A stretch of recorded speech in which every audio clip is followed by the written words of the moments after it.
So in terms of the kinds of responses you can receive when you go to a medical professional for help, this was hands down the worst.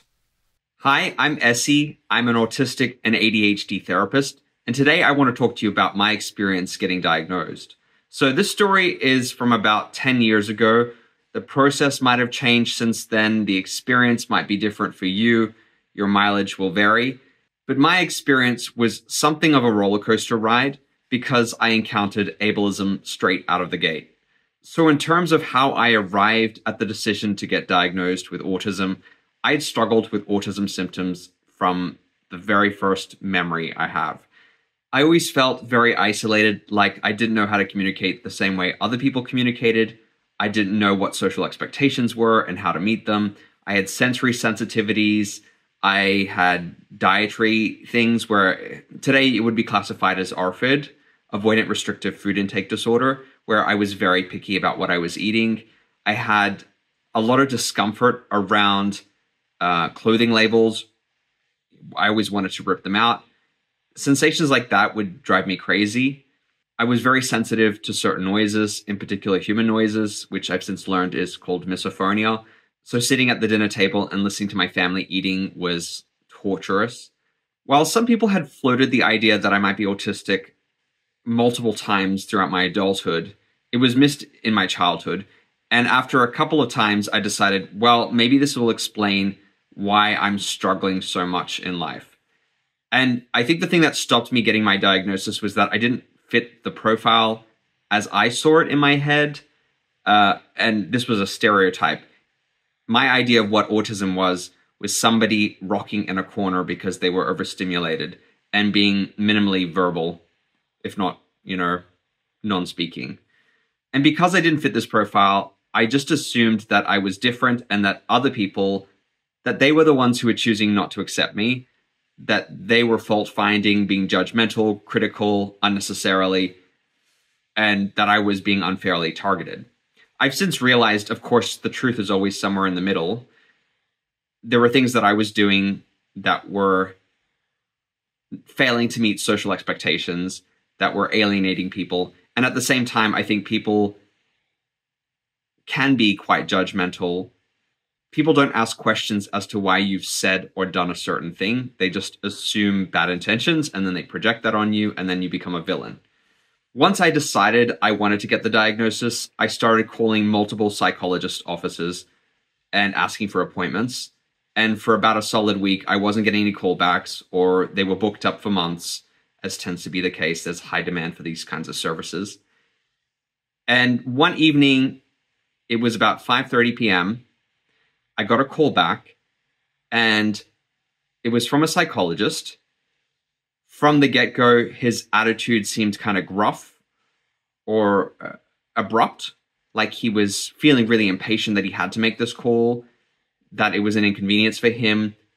And I got this feeling of he was talking to an idiot and he was having to tolerate my idiocy. Not a great first impression.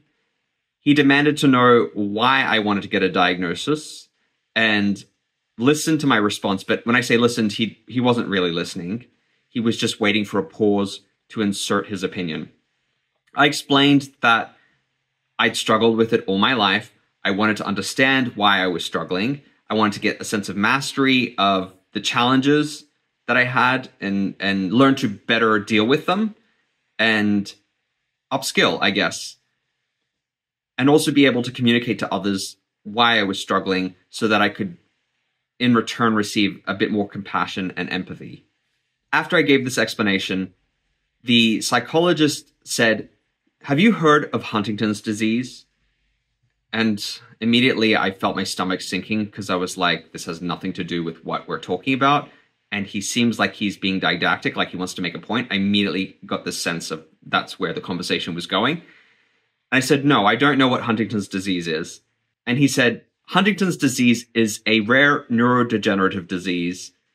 And a couple of years ago, or something like that, I don't remember the exact time frame, scientists devised a test, a genetic test, to see if you had inherited it from your parents. And there was a 50-50 chance that you might inherit it.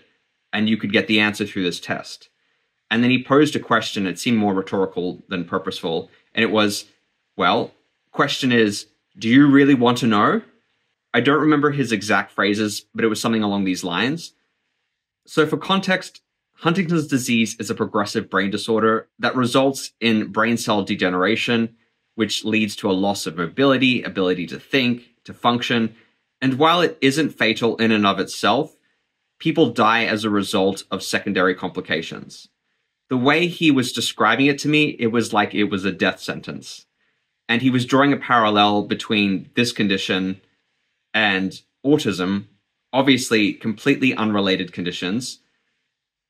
And there seemed to be an implication there that autism was as severe and destructive as Huntington's disease, which we know it's not. And even with my limited education at that point, I didn't see any parallel, and it seemed a little bit of a stretch to be drawing a comparison between the two. He may have had a point related to the question of whether one wants to know or not, because it could be life-changing. But in the case of autism, wanting to know can be transformative because you learn and then you grow and you adapt and you accommodate. Not having the knowledge, I think, is more destructive than anything else. Because if you don't get a diagnosis, you continue to struggle with many of the aspects of autism, like sensory sensitivities. For some autistics, there's executive dysfunction. There are difficulties with social communication, which can impair relationships. Obviously, major implications if you don't know how to navigate these challenges.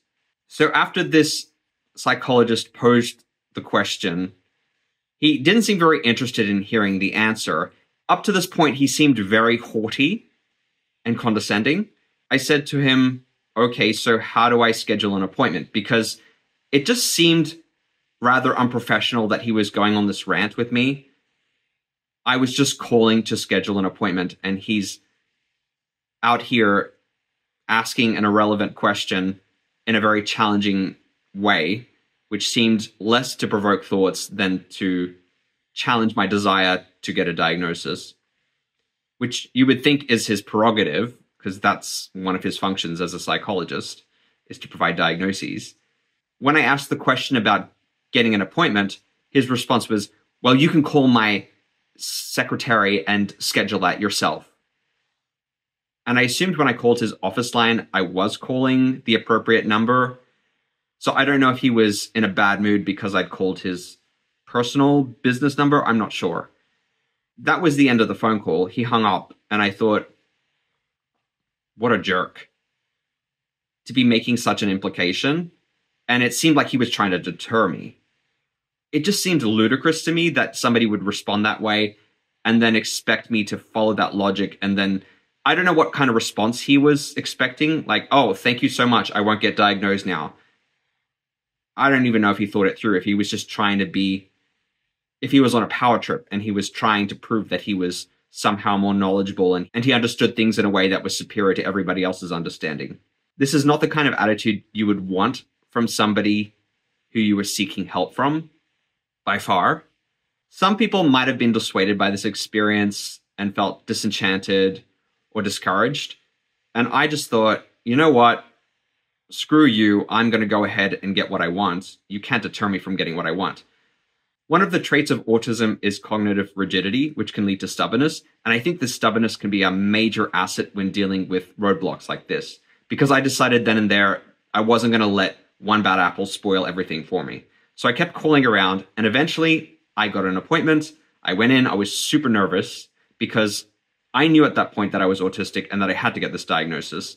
It was a do or die situation as far as I was concerned, because I needed confirmation and validation of what I'd struggled with up to this point. I kind of over-prepared for this appointment by reading a lot, preparing notes. I went in thinking that I might have to exaggerate my symptoms just so I could get the diagnosis. But it became very apparent during the examination that I really was autistic because I was struggling with a lot of the tasks she was giving me. One of the tests involved looking at cards of ambiguous emotional situations and trying to intuit what had happened, like reading the context and the implications and what the people in the cards were feeling. And I struggled with that. It took me sometimes days afterwards of processing and going over the images in my head to finally arrive at a realization intellectually, not emotionally or empathically, what had happened. And so there was a huge delay in even being able to explain these prompt cards and what I was seeing. And I got my diagnosis, and I remember walking out of the office and crying because it was life-changing, because I received the validation and understanding that I was indeed autistic and that my struggles were legitimate. And that was, as far as I was concerned, the beginning of a new life, because I had this diagnosis in hand, and now I could make changes to improve my situation, to grow as a person, to seek accommodations, empathy, understanding, compassion. And I had a reason to ask for these things. A reason that I think was pretty fair if I was to provide it in a social context. I think most reasonable people would be understanding now, rather than making assumptions about my bluntness or my directness, that I was a rude person, that I was disrespectful, that I had no respect for other people. And I think if there's any takeaway from this story is that ableism is still rampant in society. I mean, we live under structural ableism. So it's going to manifest on all levels, including in the medical profession. Even though you think these individuals would be highly informed and educated and would know how to broach and discuss topics like autism with sensitivity, there are still people, just like any other profession in the medical profession, who are unprofessional, who are not nice human beings. I see these people as yet another form of gatekeeper that we have to confront as autistics in our society trying to survive and navigate ableist, neurotypical society. We can't let people like this deter us from our goals. As major as these obstacles can be, we still have our determination, and I believe in most cases determination can see you through to the end. So if you've ever been in this kind of situation or encountered someone like this, don't despair, persevere, go for what it is that you want. Don't let somebody try to talk you down. Validate yourself in your perceptions of your reality, because you've lived in your own skin. You've struggled with these things. It's not anybody's right to tell you that you haven't had these experiences, that you haven't struggled. They haven't endured years of suffering like you have. So they're in no position to dictate to you what your reality is and whether you have struggled. If you've enjoyed this video, please subscribe and share it with your friends, and I look forward to seeing you in my next video. Bye for now.